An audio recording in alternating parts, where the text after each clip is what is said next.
vuelto día viernes a este escenario del poder cuando hay stock disponible en Vía X con una tremenda invitada, colega, trabajamos juntos en la red también, sí. Beatriz Sánchez, déjeme saludarla después de este gran aplauso.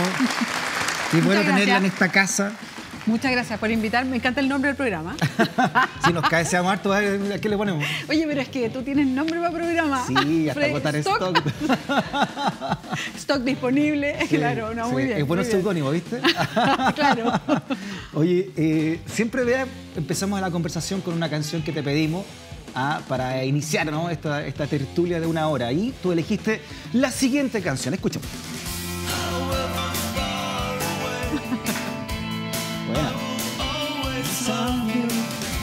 Bueno, aquí nos acompañó nuestra tienda Juventud.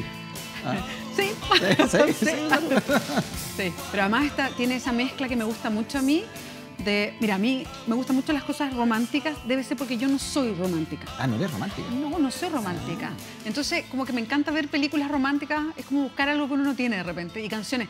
Pero me gustan las canciones románticas que tienen este toque nostálgico, como medios tristes. Es que bueno, de Curious Stone, este es Love Song, de hecho, ¿sabes, no? Esta es Love Song, y yo creo que es de las más, de las que me provocan esa sensación como de nostalgia más fuerte. ¿Y eres nostálgica? No eres romántica, pero eres nostálgica. De repente, me gusta la nostalgia, no le hago el quite. Como que me gusta una suerte, mira, me pasa mucho y yo creo que por eso trato de enfrentarlo desde que me gusta. Me da mucha nostalgia para Navidad, que además yo estoy de cumpleaños en esa fecha. ¿El mismo 24? El 24 de diciembre. No te puedo creer. Es cierto, nací el 24 de diciembre. Yeah. Para Año Nuevo, para ciertas fechas, para el cumpleaños de mis hijos, me da cierta nostalgia. Ah, sí, O sea, son momentos ricos, los disfruto y todo. Entonces aprendí a disfrutar esos espacios de nostalgia. Entre que me pusiera como más... No, los disfruto. Entonces hay algo de la nostalgia que me gusta. Sí, como esa trampa de uno de repente crees que el pasado siempre fue mejor, ¿no? Esa es la trampita de la nostalgia. O de momentos que viviste, o de momentos que viviste que se te quedan muy pegados y que tú sabes que iguales nunca van a ser. ¿Cachai? Pero uno se queda como con ese gustito y que mira, fue hace tanto tiempo y yo era tal persona en ese momento, o sea, uno es más chica, en fin. Y como que disfruto. Y esta canción yo creo que representa mucho ese estado. Y además se me ocurrió de inmediato cuando me preguntaron, porque fui a ver la última película de Sebastián Lelio, Desobediencia, Disobedience, y esta canción tiene esta canción es clave, un momento particular. Ya. Y te provoca eso. Inmediatamente, o sea, logra en la película, busca provocar el mismo efecto que a mí me provoca, entonces me quedo muy Cuando fresca. Esta canción estaba de moda, tú estabas en la Universidad de Concepción, ¿no? Así es. Allá estudiando periodismo. Sí. Oye, fuiste mamá súper joven, hablaste de tu hijo, 19 años ya. Sí. Eres mamá ya. Muy joven. Yo miro ahora a las que tienen 19 y los que tienen 19. Son unos niñitos. Bueno, tu hijo tiene 19, ¿no? 20. No, el que tuvo 19 tiene 27. Ah, ya tiene 27. Ah, pero imagínate. Y uno sigue viéndolo como cabro chico, ¿no? Y uno sigue, pero a él, es que yo tengo más chicos, entonces hago como la diferencia. Y él siempre como criado con muchos adultos, porque yo volví a ser mamá mucho tiempo pero tenía un hijo después. ahora de 19, tenía un hijo ahora que tiene 19. No, tiene 16. 16, mira. 16 y 13, esas son las edades de los tres. Bien distanciado. Sí, es que yo pensé que no iba a tener más hijos. O sea, como que dije, no, voy a tener más hijos. Así como, y después ya tuve a los otros dos. Ahí sí es súper estable en lo emocional, porque también tenía un matrimonio... un emparejamiento, después un matrimonio largo. Sí, claro. ¿Cuánto tiene? Casi 28, 27 años, bueno. ¿Sabes que no? No saqué la cuenta. No, es que ¿sabéis lo que pasa? Que nosotros no celebramos el aniversario. Ah, ¿no? ¿Sabéis lo que nos pasó? Yo tampoco uso argolla, por ejemplo. Entonces, yo como que le hago el quite como esas cosas como muy como tradicionales. No porque no me gusten, a mí me encanta como la celebración y todo, pero nos pasó que una vez, hace harto tiempo, yo le dije, oye, Aravena, ya pasó la fecha de aniversario y ninguno de los dos se acordó. Entonces dijimos, celebremos en cualquier momento nomás. Entonces, por eso nos sacamos, yo no tengo mucho la cuenta, pero sí, llevamos juntos desde antes que naciera el Diego. Estuvimos separados entre medio un año en algún momento, pero llevamos juntos mucho tiempo. O sea, eran compañeros, estaban en la misma universidad, ¿no? Éramos compañeros de curso de la universidad. Sí, también es periodista. Ah, ¿también es periodista? Sí, éramos compañeros de curso. Oye, y hablando de la nostalgia, ¿cómo crees tú que vas a recordar, no sé, en 10 o 20 años más, todo el proceso del año pasado que te tocó vivir, Beatriz? ¿Cómo lo vas a recordar ese proceso? Con todo lo que aprendiste, con el cambio radical de vida. Sí, y con lo inesperado que fue también, porque yo nunca, hace 2 años, siempre hago como ese ejercicio, hace 2 años nunca hubiese pensado en lo que pasó el año pasado. O sea, como que no era algo que estaba en mi cabeza en ningún momento. Ya. Y este año como que se van cumpliendo los hitos. Digo, oh, mira, este día estábamos presentando la campaña, este día inscribimos en las primarias, este día uno va haciendo como eso para atrás y parece que hubiesen pasado 5 años de lo que pasó el año pasado, porque es muy intenso. Sí. Y no sé, como hoy día lo recuerdo como con mucha alegría, como de la misión cumplida un poco. Ya. Que son esos objetivos que uno se pone, ya, entro a esto con un objetivo, para tratar de hacer ciertas cosas, que no es solamente el resultado, ¿eh?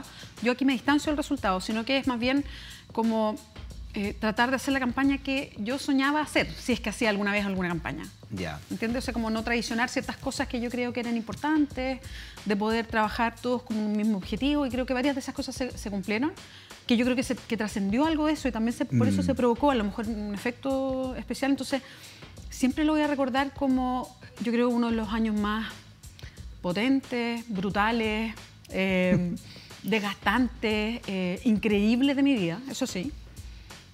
Y sí, pues yo creo que son como esos hitos.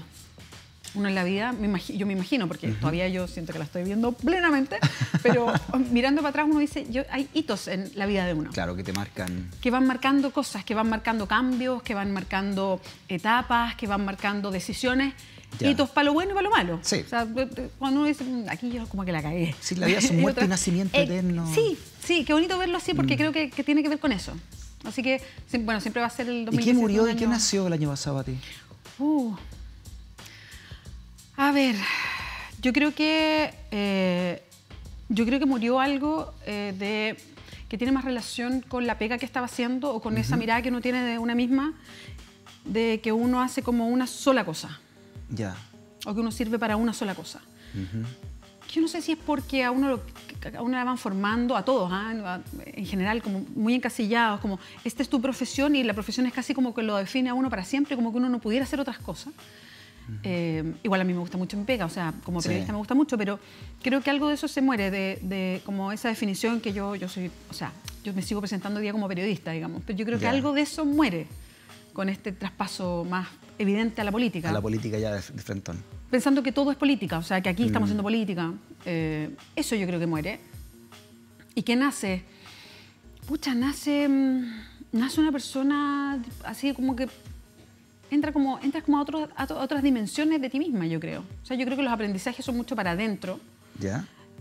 Y el aprendizaje tiene que ver con las cosas que tú puedes enfrentar, yo creo. ¿Y qué fue lo que más aprendiste entonces dentro de ese nacimiento? No sé si todavía he hecho como bien esa lectura. Ya. No sé si a lo mejor la voy a hacer un tiempo más. Estoy como, siento que estoy todavía demasiado cerca. Yo siempre juego un poco y lo digo como para que quede bien claro, como que es bueno bajarse la pelota un rato. Sí, claro. Porque estás como en una yo le decía a mis amigos más cercanos que siempre estaban con nosotros, así muy... Y yo le decía, mira, yo no siento que esté tan como nerviosa. Entonces me decían, no, lo que pasa es que estás en un estado de tensión que es permanente. Y tú no te das cuenta de la tensión, de lo alerta que uno está todo el rato. Entonces, es como el efecto de bajarse la pelota tiene que ver con todo esto. Tiene que ver no solamente con, quiero dejar de dar tantas entrevistas, quiero retomar de alguna manera mi vida, encajar de nuevo. Y también tiene que ver con hacer lecturas un poco más quedadas, más tranquilas. No para lo externo, sino también para lo interno, familiar, mío. Entonces, no sé si tengo una respuesta todavía tan fina. Además, Beatriz, ya, una cosa es meterse en la política, pero otra cosa es meterse y debutar en una campaña, liderando una campaña.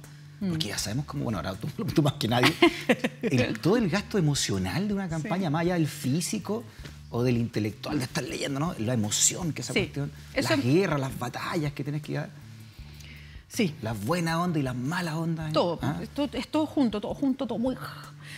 Pero yo, a ver, creo que tuve varias ventajas. También esto mirándolo después, uno se empieza como a tratar de hacer esas lecturas que han sido de a poco y no las tengo todas resueltas, pero creo que me quedé con esa sensación muy positiva porque las personas con las que trabajé, el comando, por ejemplo, que se conformó además, y yo lo contaba varias veces, suena chistoso, pero fue así de brutal también, que es como gente que yo no conocía, que un día llegan 12 personas a mi casa, nos sentamos ahí y nos empezamos, tocan el timbre y todos me van diciendo, yo soy tal persona, hago tal cosa, y yo, pasen. Nos juntamos un día domingo a las 5 de la tarde, 10, 12 personas, y con por lo menos 8 de ellas y ellos, porque eran hombres y mujeres, nos empezamos a ver todos los días 12 o 16 horas de lunes a lunes hasta que fue la elección. Ya. Entonces, pasó algo, pueden pasar muchas cosas. ¿Qué fue lo más ingrato que te pasó en la elección?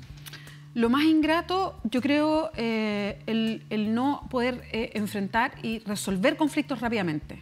Ya. Yo creo que nos quedamos muy pegados, como por la inexperiencia, porque por la planificación, así como la proyección, esto va a pasar por acá y en realidad pasaba por otro lado. Entonces, es un poco eso. Pero básicamente yo creo por inexperiencia, por tratar de poner moldes en la política de lo que yo sabía del periodismo. O sea, uno tiende a buscar replicar cosas que hace en un, ¿no? Exacto, en un lado, en otro, y no tiene los mismos códigos. Entonces, además, tú eras inexperta y además con una coalición inexperta. O sea, todo era nuevo, ¿no?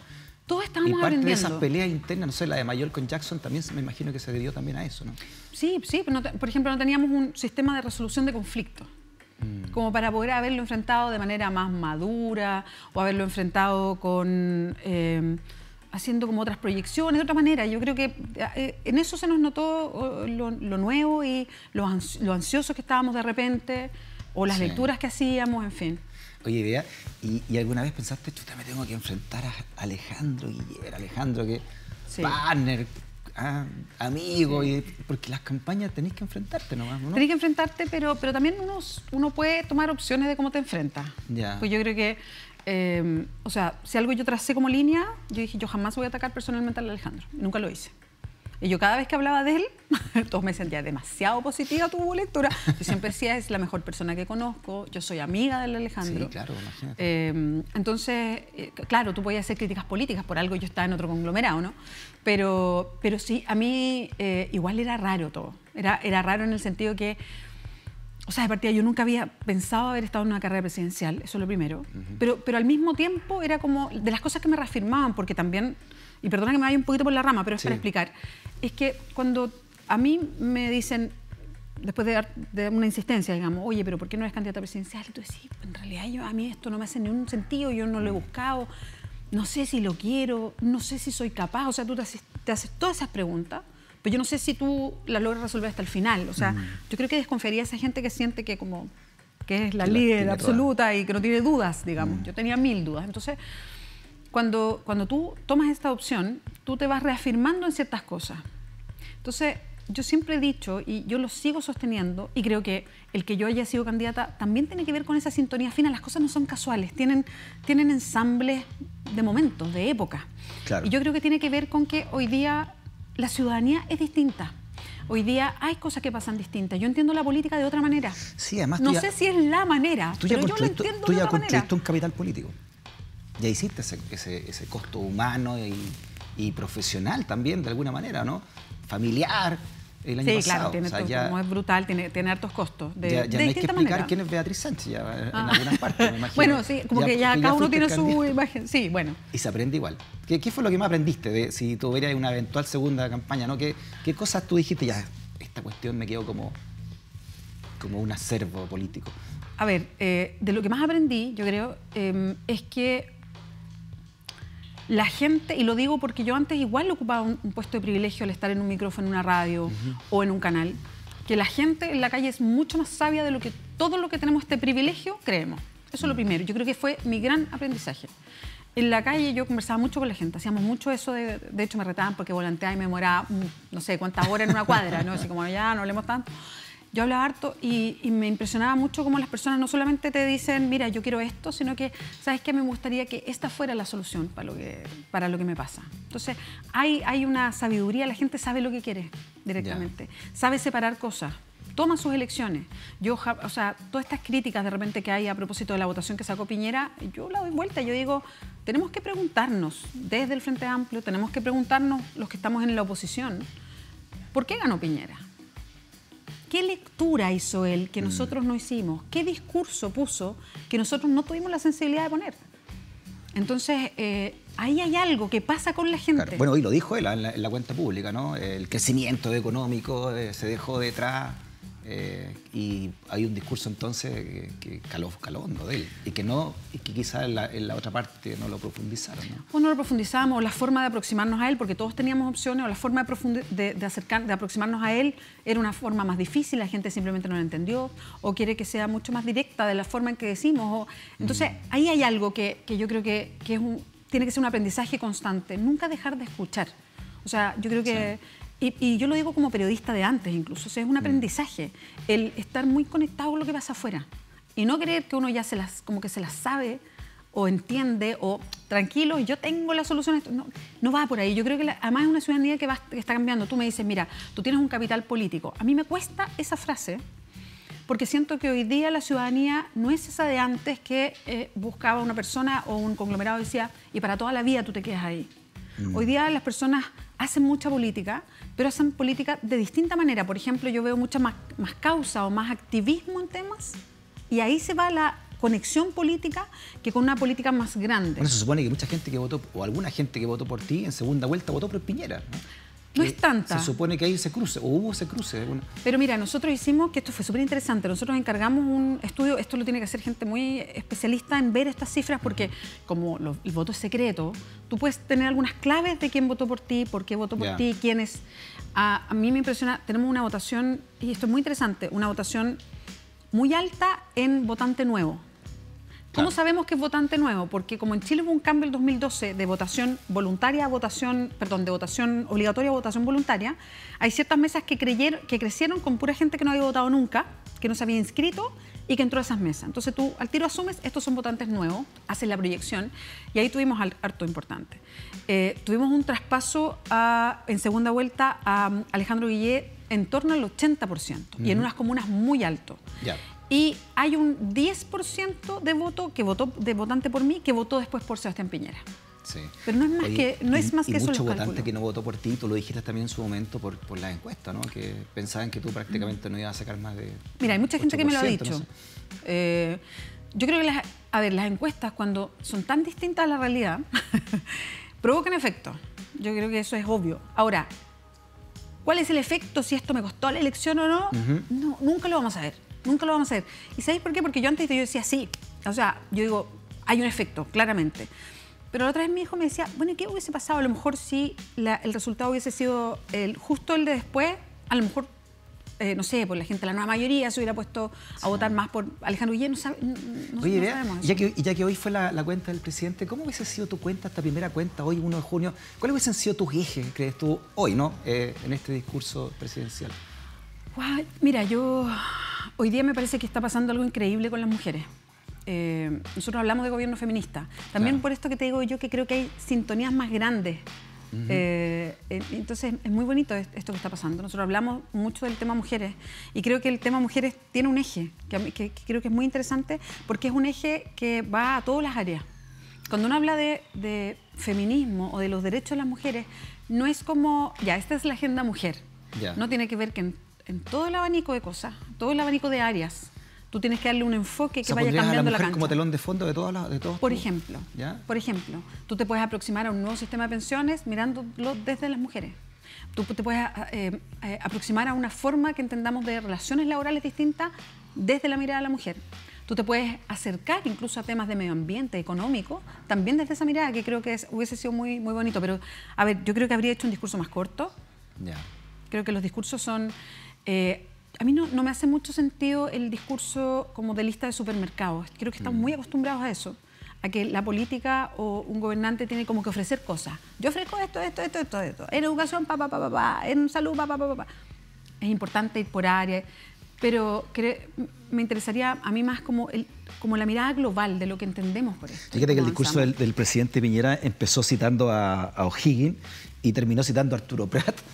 Y con un aire muy refundacional, ¿no? Como incluso comienza una nueva transición, como la comenzó Elwin en un momento, ¿no? ¿Tú crees que el presidente podría comenzar una nueva transición hacia algo a partir de ahora? A mí me da otra impresión. A mí me da la impresión que con Sebastián Piñera se cierra algo que estaba. O sea, a mí me gustaría proyectarlo así, digamos, pero yo siento que que algo está pasando no solo en Chile, que hay una sintonía mundial desde hace un tiempo ya, no es ahora nomás, pero que tiene que ver con el surgimiento por ejemplo, algo que pasó en Chile también, donde se rompe la lógica política y surgen grupos nuevos con otro tipo de discurso y desde otros lados. Eso está pasando en muchos países. Creo que hay un desafío mundial en el tema de las personas que migran de un país a otro. esto es un tema que se está instalando en el mundo. Lo que pasa en Chile no pasa solo acá. Ya lo vimos en Europa, lo que estaba pasando y todo. Lo que ocurrió en España con Rajoy, que volvió al...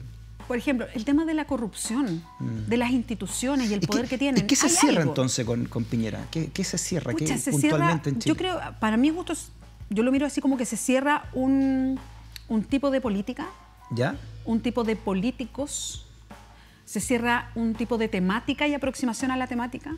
Sí, yo creo que yo no lo veo como algo que con él parte, al contrario, yo creo que con él como una forma antigua cierra. de ver la política, ¿Sí? ¿Tú crees tú? Sí, yo creo que estamos viviendo un cambio de sintonía mundial que tiene que ver con muchas claves de una ciudadanía que es distinta, una ciudadanía que se aproxima al poder de otra manera, que quiere un poder distinto, una ciudadanía que quiere participar. Queremos tomar queremos tomar decisiones de lo que pasa con nuestra vida, hoy día no las tomamos. Y yo creo que Piñera representa justo lo otro. Y mi mirada es que con él se cierran cosas. Este es un gobierno, ahora, un tipo de gobierno para atrás. Es un Piñera distinto al primero, ¿no? Como más reposado, ¿lo ves tú? A ver, yo creo que una cosa es la estrategia y otra cosa es la persona. Yo creo que Piñera es el mismo siempre. Yo no creo que son características, uno puede ir cambiando en la vida, no sé, pues dicen que con la edad uno se va poniendo más conservador. A mí no me ha pasado, yo creo que haciendo el tránsito al revés, yo creo. Te estoy poniendo más. Sí, pero no, en el caso de él no más conservador, sino que yo creo que es la misma persona siempre. Y lo que sí, yo creo que en el gobierno, estratégicamente aprendieron cosas del gobierno anterior, del gobierno de Piñera anterior. Como por ejemplo el final CAE, que mira lo que dijo el presidente y... Si ya comienza un nuevo ciclo, me gustaría saber si tú estás dispuesta en este nuevo ciclo a seguir liderando el Frente Amplio. Sí, yo me siento totalmente líder en el Frente Amplio. La que ordena la casa, a mí yo como reniego de como esos conceptos como muy clásicos de yo aquí vengo como con la bota encima. O sea, de hecho, hay una serie que el otro día lo revisaba y me da mucha risa, que todos los conceptos, las frases que hoy día nos llevan al liderazgo son muy masculinizantes. Es como se puso los pantalones, habló fuerte. Entonces, y yo no creo en eso, nunca he creído. A mí ¿Cómo me le gusta... decimos entonces? Darle una estructura. Eso sí, eso sí. ¿Te gustaría ser liderando una estructura al Frente Amplio? Y estamos en eso, estamos en eso. Pero yo creo que todo tiene etapas y también creo que, escucho muchos análisis y hay cosas que digo, mira, sí...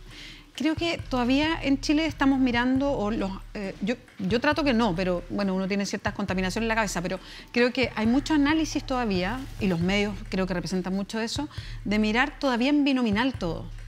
O en una política que ya fue y que hoy día estamos descubriendo distintas. No, por eso te pregunto ya por lo que viene. O sea, ¿te gustaría una segunda oportunidad para llegar a la presidencia? ¿Como candidata, dices tú? No sé, no es una decisión que vaya a tomar hoy día. O sea, me niego a tomarla hoy día. Porque creo que todavía yo necesito hacer todas las lecturas de lo que pasó el año pasado, en general, en mi vida y para afuera. Y estoy en ese proceso. Es bueno bajarse un poco la pelota también y bajar la intensidad, volver a recuperar un poco a reconectarme con la vida, con lo que yo quiero hacer. A mí las cosas me tienen que hacer sentido. Entonces, lo que yo quiero es que uno no se quede como en una especie de estatus para siempre. O sea, yo reniego de eso. Pero falta el líder, porque Pamela Giles hace un par de semanas dijo, pucha, nos gustaría ver a Beatriz Sánchez más que como periodista, como una líder. Incluso yo estoy dispuesta, dijo Pamela Giles, a asumir una candidatura presidencial si el Frente se lo pide, ¿no? El Frente Amplio. Pero ¿es eso, ser líder, es como candidatarse desde ahora para una próxima candidatura presidencial? Yo creo que no. O sea, por lo menos a mí eso no me hace mucho sentido. Yo creo que el liderazgo tiene que ver con ir impulsando cosas que vayan pasando dentro del Frente Amplio, entendiendo que además el Frente Amplio hoy día tenía que tomar un periodo de reposo después de algo tan fuerte como candidaturas, porque no era solo la presidencial, eran todas las parlamentarias, en fin. Y tenía que asentar a sus parlamentarios y parlamentarias, que eso es algo que tenía que hacer, tenía que ir definiendo como el carácter de la bancada, que me parece que está súper bien y como bien... ¿Y eso tú lo has mirado de afuera o has estado en esas reuniones de...? He estado en unas y en otras no, porque también necesitan su espacio. A mí, yo creo que parte del rol de los liderazgos, que a mí por lo menos que a mí me apasiona mucho, es que surjan otros liderazgos. Entonces también es bueno que haya muchos más frente amplistas que tengan liderazgo, que estén en primera línea. Pero no estar en un partido político, también eso te excluye un poco, ¿no? Lo que pasa es que yo creo que ahí tenemos un desafío, porque a mí me gusta mucho ser feminista independiente frente amplista, que es como me defino, digamos. Porque estoy en la Asamblea Feminista y me gusta ser independiente Frente Amplio porque me gusta el concepto del Frente Amplio, el concepto que busca, el concepto paraguas. Hay muchos independientes frente amplistas también. Entonces, por ejemplo, parte de la organización, de lo que tenemos que ir trabajando, es cómo seguimos elaborando y participando todos los independientes con las personas que militan o pertenecen a alguno de los movimientos del Frente Amplio. Esas son, por ejemplo, definiciones que nos vamos a dar este año. Entonces, en eso a mí me parece muy interesante como trabajo, porque tiene que ver con mirar, ordenarse políticamente de manera distinta. ¿No te sientes lejana al Frente Amplio de hoy? ¿A la contingencia del Frente Amplio, lo que está haciendo el Frente Amplio? Es que yo estoy en parte de esa contingencia también. Lo que pasa es que si uno, o sea, no porque uno no esté en el diario... ¿Qué pasa, digo, de las decisiones políticas? No sé, por ejemplo, ¿tú estás de acuerdo con que Boric fuera a La Moneda a ser parte de este acuerdo por la infancia? A mí me gustó esa decisión. Yo creo que yo dije, yo creo que en esto no podemos no estar, porque es un tema país, pero eso no quiere decir que uno esté en todas y que uno no esté en ninguna. O sea, que las decisiones se tomen como así a priori, sin conocer de fondo, porque en otras no estuvimos. Y por algo que yo dije y que creo que es muy importante, que es déjennos ver cómo queremos ser oposición. La oposición no tiene una sola forma y no porque la nueva mayoría, por ejemplo, se instale como oposición de una cierta manera, nosotros vamos a hacer lo mismo.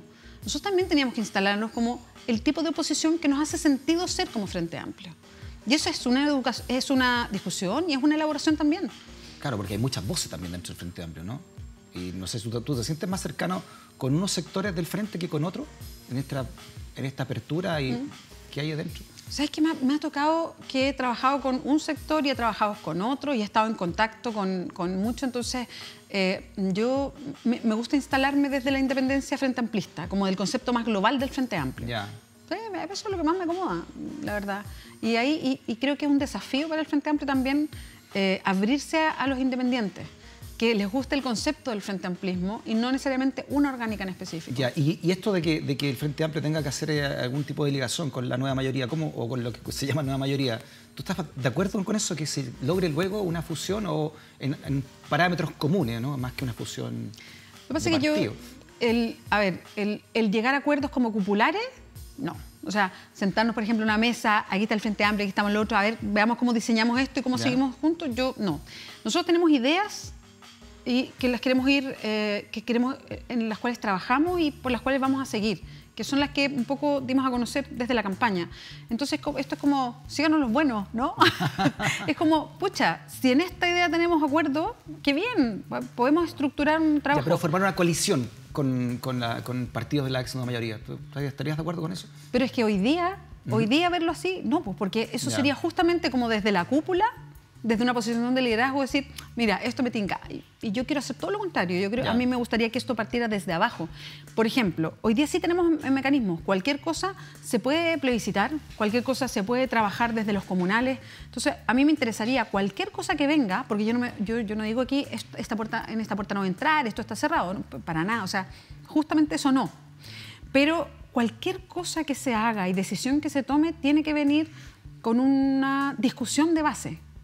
Porque yo creo que la historia reciente nos muestra que las decisiones cupulares no necesariamente hacen carne finalmente en lo que se quiere. Entonces, cualquier construcción tiene que venir. Nosotros tenemos bien claritas las ideas de lo que queremos y cómo miramos el país. Entonces, sobre eso trabajar, pero también va a trabajar desde la base, y esto no es un acuerdo entre bancadas parlamentarias o directivas de partido, no tiene que ver con eso. Yo te preguntaba por este nuevo Piñera, porque hay varios discursos que tomó del gobierno anterior, aunque dijo que no había retroexcavadora en esta, pero igual va a hacer muchos cambios respecto del anterior, al menos en términos de decreto, pero eliminó el CAE, o sea, va a ser un nuevo proceso donde deja a la banca afuera y donde el Estado va a asumir esos créditos, ¿no? ¿Qué te parece? Yo te decía antes que yo creo que hay más de estrategia que de real. ¿En qué sentido? Por ejemplo, cuando Piñera, antes de asumir, nombra a su gobierno, a sus ministros, él dice, estoy nombrando ministro y un gobierno de unidad. Pero eso no es decretado, eso se ve en la práctica. Es como decir ahora, y el otro día yo se lo decía al ministro Blumel y se lo decía directamente, él decía, pucha, yo lo que le pido a la oposición es que sea constructiva, que no sea destructiva. Entonces le dije, a ver, ministro, no seamos cara de palo, porque yo ni siquiera soy del gobierno anterior, pero si hubo oposición destructiva, fueron ustedes en el gobierno anterior. Entonces, ellos de alguna manera dicen no a la retroexcavadora. Pero si uno mira el detalle, hay mucha retroexcavadora, hay una intención, no una intención de diálogo permanente, sino de cierta imposición. Pero una buena señal igual decir que el CAE ya no sigue, no lo pudo hacer el gobierno anterior. O sea, no lo hizo efectivamente el gobierno anterior. Lo que pasa es que el tema es el siguiente. El CAE sale de la banca, me parece perfecto. O sea, que ya no haya un endeudamiento directo a los bancos y los bancos han sacado una cantidad de plata enorme. Pero ahora el sistema de préstamo pasa al Estado. Pero yo creo en otra cosa. Yo creo en una educación como derecho y que la educación tiene que ser gratuita. Entonces, si bien a lo mejor es mucho más interesante o mucho más aliviado para las familias pagarle al Estado que pagarle a un banco y por último uno, no sé, pues siento una cosita distinta de pagarle a la banca que pagarle al Estado de vuelta, estoy de acuerdo con eso. Pucha, el tema de fondo en realidad es más profundo que eso. Es la educación, eso no es un derecho. La educación, tú tienes que pagar por tu educación siempre, nunca. Tú tienes que en tu caso, ¿tú hubieses preferido gratuidad universal? O sea, que el Estado no diera estos préstamos. A mí me gustaría que el compromiso fuera avanzar hasta llegar a la gratuidad total. ¿Y la condonación del CAE? Nosotros propusimos eso. Sí, porque lo propusiste en tu Sí, claro. Sí, claro. Lo que pasa es que, ¿y por qué propusimos condonar el CAE? Nosotros, y no lo propusimos desde un principio, así como el ofertón, así como entrando, vamos a condonar el CAE. Fue un tema. Dijimos, a ver, estudiemos esto, si se puede hacer. Estuvimos harto tiempo en eso. Y finalmente hicimos una propuesta. Y que tiene que ver con todos los vicios que el CAE tiene. Sí. Y en lo que han ido cayendo los estudiantes. Y es cosa de preguntarle a los, no sé, hoy día son 700.000, 800.000 que están entre endeudados y pagando el CAE, y lo que ha significado para las familias y cuánto deben, y cómo las cláusulas le han ido creciendo la deuda, y bueno, en fin. Sí. Beatriz, tú pusiste un tuit muy irónico, ¿no? Con la apretada del cinturón por el ministro Larraín de Hacienda, ¿no? ¿Qué se pasó? Que había que apretarse el cinturón, pues jajaja, a raíz del viaje en avión. Se apretó el cinturón de la primera clase del avión. Pero ¿qué te parece a ti lo que ha pasado con los ministros? Si tú hubieses sido presidente de la República, ¿qué hubiese hecho con el ministro de Educación? ¿Qué hubiese hecho con el ministro de Hacienda? Pucha, yo creo que no los habría nombrado a ellos en específico. O sea, a ver... No, no ellos puntualmente, pero si un ministro tuyo, obviamente piensa distinto a esto, tú tienes otra visión de país, pero si un ministro te hace eso, lo que dijo Varela, o lo que dijo el ministro Larraín, lo que hizo el ministro Larraín, ¿cómo hubiese actuado tú como presidente? Pucha, no sé si los habría... a ver, yo creo que cuando un ministro dice o hace algo que termina afectando lo que el propio ministro tiene que desarrollar, en este caso el de Hacienda, por ejemplo, está llevando adelante todo un plan de ahorro fiscal y él termina cuestionado porque gasta recursos públicos, yo creo que es pegarse un balazo en el pie. Y eso afecta la pega. Entonces yo creo que la evaluación acá es cuánto afecta la pega el ministro de todo lo que está haciendo su cartera. Y ahí tú tienes que tomar decisiones respecto a si ese ministro le está haciendo bien o está haciendo mal. ¿Y en este caso puntual debiera sacarlo? A Larraín, porque imagínate, nunca más pudo hablar del déficit fiscal. Sí, pues ya no va a poder tomar esa agenda, efectivamente. Pasa un poco parecido con el ministro de Educación, que con la agenda mujer. Exacto, claro. No tiene las universidades en general, las que están llevando las tomas. Lo tienen dijeron, no, con este ministro no... Por eso, entonces, cuando debiera sacar al ministro de... O sea, partamos con el ministro de Educación. ¿Tú crees que debiera sacar al ministro de Educación? Para no personalizar este o el otro. Cuando un ministro sale del juego o cuando un ministro queda out de lo que tiene que hacer, ¿para qué sigue en un gabinete?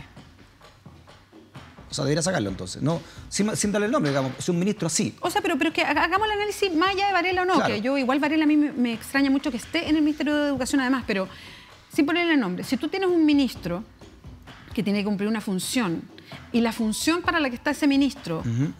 por las cosas que dice, lo dejó fuera de juego, es que el ministro ya no te sirve. No sirve para lo que está ahí. Claro. O sea, si él quiere aplicar una política pública con Varela no se puede hacer.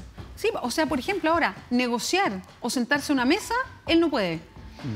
Entonces, el ministro no sirve para su rol completo. ¿Por qué dices que tú no sabes por qué lo pusieron a él ahí? ¿Por qué puntualmente? Porque Varela no era una persona que viniera desconocido, decía, no era un desconocido. Él daba opiniones a través de los diarios, tenía columnas, y si uno revisa sus columnas de partida, de educación, él no es su tema, él tiene otro tipo de experiencia en otras cosas, en adquisiciones, como abogado, en otras cosas, nada que ver, pero además es un hombre que no tiene mucha sintonía fina con cosas que sí eran temas.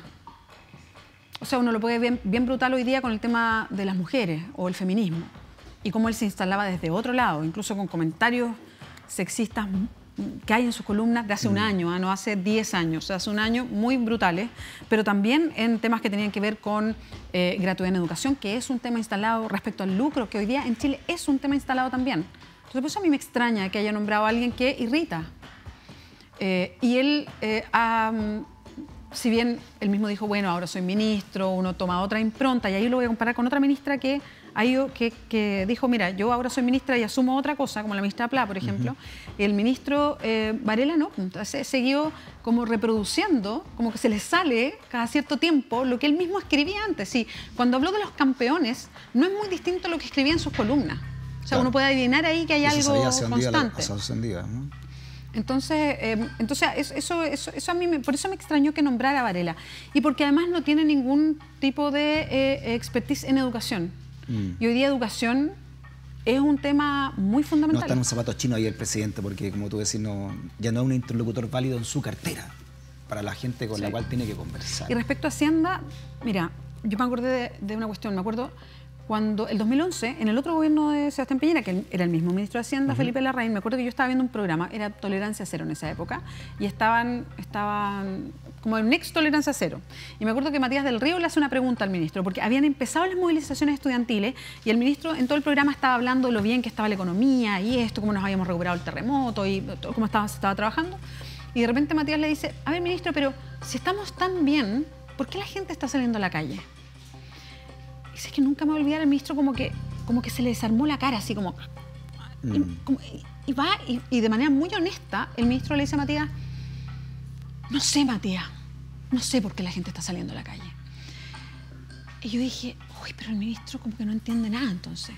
O sea, en ese momento yo pensé de mi casa, mirando el programa, dije, el ministro no entiende, es que tiene una distancia con lo que está pasando. Y me acordé de lo mismo con lo que pasó con el viaje a Harvard. O sea, en este contexto... En cambio, el ministro Moreno publicó al tiro, filtró al tiro que él había pagado su viajecito, ¿no?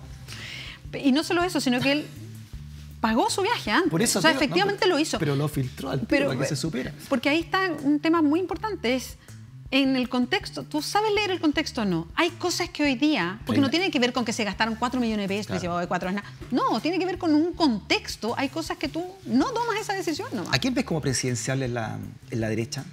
Los tiempos son muy cortos ahora, ¿no?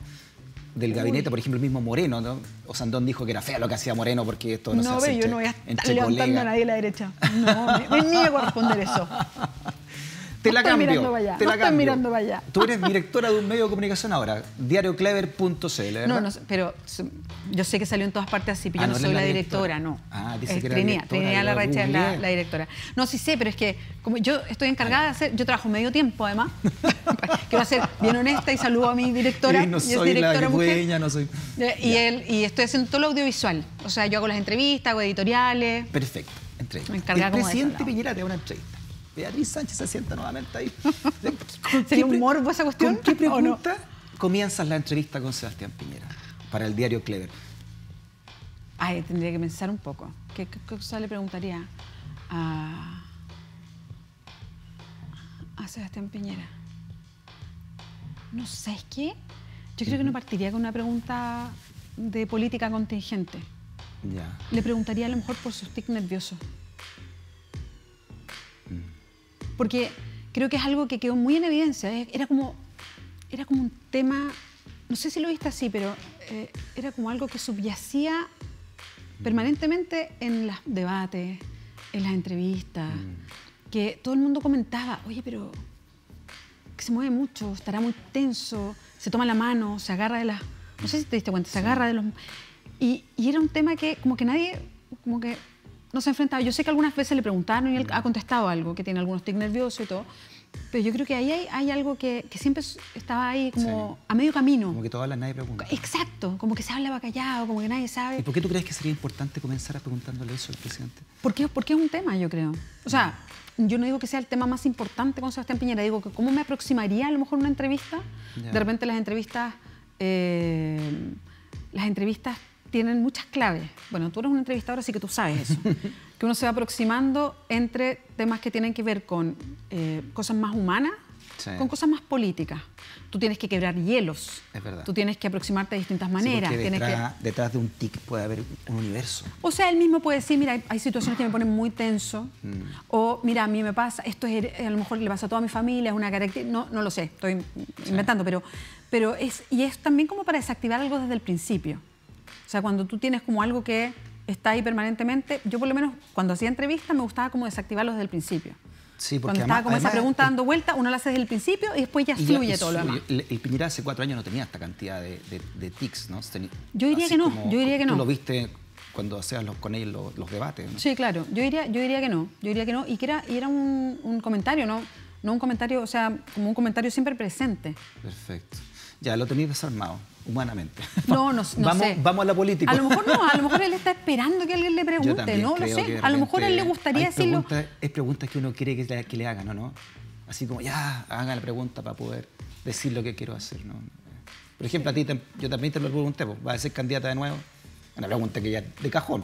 Sí. Tú me dijiste, no sé, no es el momento de pensarlo, no. Aunque sabéis que lo vaya a hacer, pero... Y estáis después... En mi caso, de verdad que no lo sé. Y que ¿sabes lo que pasa? Que igual 4 años es harto tiempo. Tres contando. Y pasan muchas cosas. O sea, uno de repente se pierde, pero hay 2 elecciones súper importantes antes. Sí. La de alcalde, pero la de gobernadores regionales. Claro, los llamados intendentes. Que eso va a ser increíble. Sí, o sea, claro.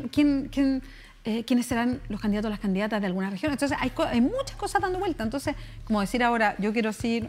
Yo creo que no tiene ningún sentido. Sí. Oye, pero ya, si vuelve la BEA, supongamos, ¿no? Porque además, como tú dices, tienes que empezar a liderar de nuevo. Viene los gobernadores, el Frente Amplio va a querer tener sus buenos gobernadores, tiene buenos alcaldes ya, como el alcalde de Valparaíso, y luego viene los alcaldes, que hay que refrendar y hay que reactualizar, ¿no? ¿Cómo es la BEA de ahora? ¿Con qué errores no cometería de la campaña anterior? Ay, buena pregunta. Creo que sabría mucho más claro con quién trabajar y en qué lugares, porque eso también fue un descubrimiento durante el camino. Yo estuve con un grupo increíble, pero nos demoramos mucho en que cada uno entendiera como para qué era mejor o dónde estaba mejor.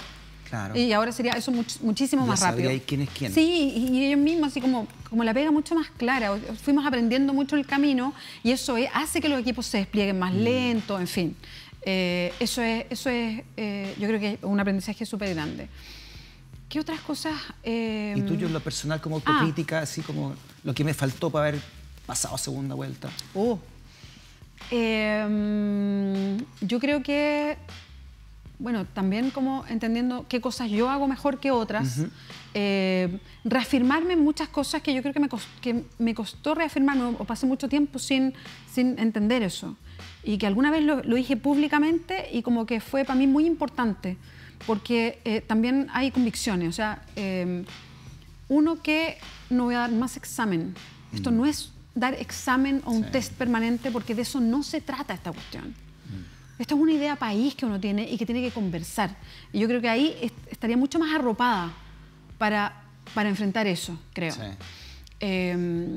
Trataría de viajar más.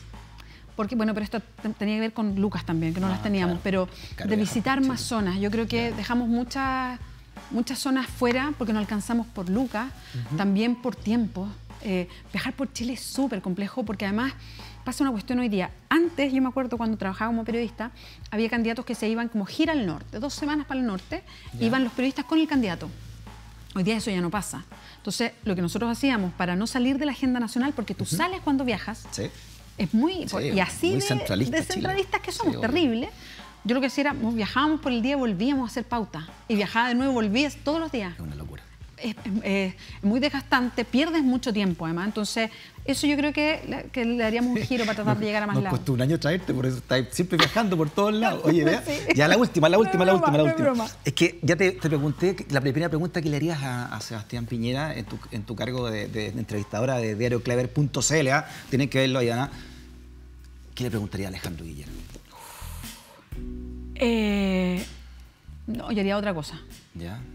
Yo quiero que vayamos a comer junto a mi casa, que nos regaloneemos, yo lo quiero mucho al Alejandro, y que tengamos una conversa, que nos reamos mucho de las cosas que nos pasaron. Y eso, Freddy, queda en la comida todo el rato. Y en esa intimidad, Aquí lo primero que... Porque ¿sabéis qué pasa? Que toda la gente que traemos para acá y preguntamos, todos quieren mucho a Alejandro, que lo conocen, lo humano que es, sí. Y siente que está muy solo. Gente del Senado, el mismo Sandón, ¿no? Que amigo de él, Sandón se considera un amigo y viceversa. Pero es que también tiene que ver con los tiempos, lo que te decía yo. No, pero se siente solo ahí en el escenario del Senado, como sí, que le dieron pura la comisión de Ocio y Ornato, así de votado, lo han dejado. Lo que pasa es que él fue candidato presidencial, o sea, también yo creo que hay tiempos y momentos, yo también creo que él o sea, creo, porque yo no he hablado con él, pero un poco lo mismo que me pasó a mí, él también tenía que bajarse un rato la pelota. Sí, mira, hay una cuestión, el efecto de que tu foto, y en el caso de Alejandro fue mucho más que cualquiera de los demás, y con Piñera yo creo, que tu foto esté todos los días en la portada de un medio, todos los días, porque sí. Con Alejandro pasaba todos los días. Pero él podría liderar ahora y con varias mayoría, cosas. ¿no? Podría, porque ahí sí que faltan líderes aún que aglutinen lo que quedó, ¿no? Pero insisto, hay tiempo y tiempo. Porque tú también como persona, tú tenés que de repente bajarte un rato la pelota. O sea, oye, y en estos 3 meses no lo he llamado por teléfono. 4 meses, ¿cuánto ha pasado? No, porque también teníamos que tener un tiempo. Él también tenía que hacer sus procesos. Está hecha la invitación entonces si está Alejandro, el senador Alejandro Guiller viendo esto. Lo bueno es que como nadie se está enterando. No, pero yo quiero puro, o sea, como juntarnos a echar la talla como lo hicimos tanto tiempo, durante tantos años en las pegas que tuvimos. Ya, quiero que termine usted, Beatriz Sánchez, con un mensaje para las feministas chilenas. ¿Cuáles son? ¿Hacia dónde crees tú que debieran dirigirse ahora? ¿Hacia dónde debieran encaminarse? Porque una cosa es el movimiento como tal y otra cosa es encauzar esto para que lleguen realmente a un puerto que ustedes, las mujeres, estén buscando y varios hombres de nosotros también. ¿Cuál es tu mensaje para esa Cámara, para las feministas chilenas que están liderando estos movimientos? Lo primero lo tengo muy claro. Los cambios, cuando son profundos, y en el caso de las feministas, porque buscamos que tengamos los mismos derechos. Y cuando hablamos de los mismos derechos, es una cancha distinta a la cancha que hay hoy día. Es un balance del poder distinto. Entonces, el mensaje es bien clarito. Los cambios llegan sin pedir permiso. O sea, aquí no se pide permiso, no se va esperando que las cosas sucedan, tenemos que acelerarlo. Entonces, yo celebro lo que está pasando hoy día, porque hay jóvenes mujeres que tomaron en su mano una posta que es increíble y que están logrando, acelerar cambios culturales. Pero insisto, para hacer cambios de verdad, no se pide permiso. Así que felicitaciones y sigan más adelante. Oye, y hay muchas feministas que están en contra del hombre, que no quieren que el hombre se meta en las marchas. Pero eso es por otra cosa. No es que esto no es contra los hombres. ¿Ya? Lo que pasa es que queremos liderar nosotras y que los hombres apoyen totalmente, no ayuden, apoyen. Y pueden apoyar de distintas maneras. Pueden apoyar, protegiendo a sus compañeras, quedándose afuera, haciendo una reflexión también desde los hombres respecto a todos los espacios de poder que ocupan. ¿Y tú alguna vez fuiste víctima o testigo de algún tipo de abuso o de acoso en la universidad cuando estudiaste? No, de comentarios sexistas y de sexismo en general, desde que uno es chica hasta la carrera, así totalmente.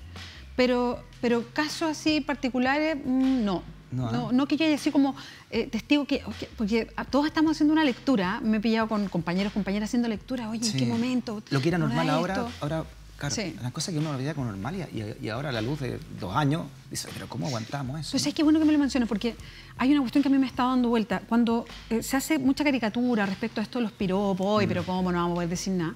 Yo digo, si no hagamos caricaturas, lo que buscamos las mujeres son espacios seguros en todas partes. Espacios seguros donde trabajamos, espacios seguros donde estudiamos, espacios seguros en la casa, espacios seguros en la calle.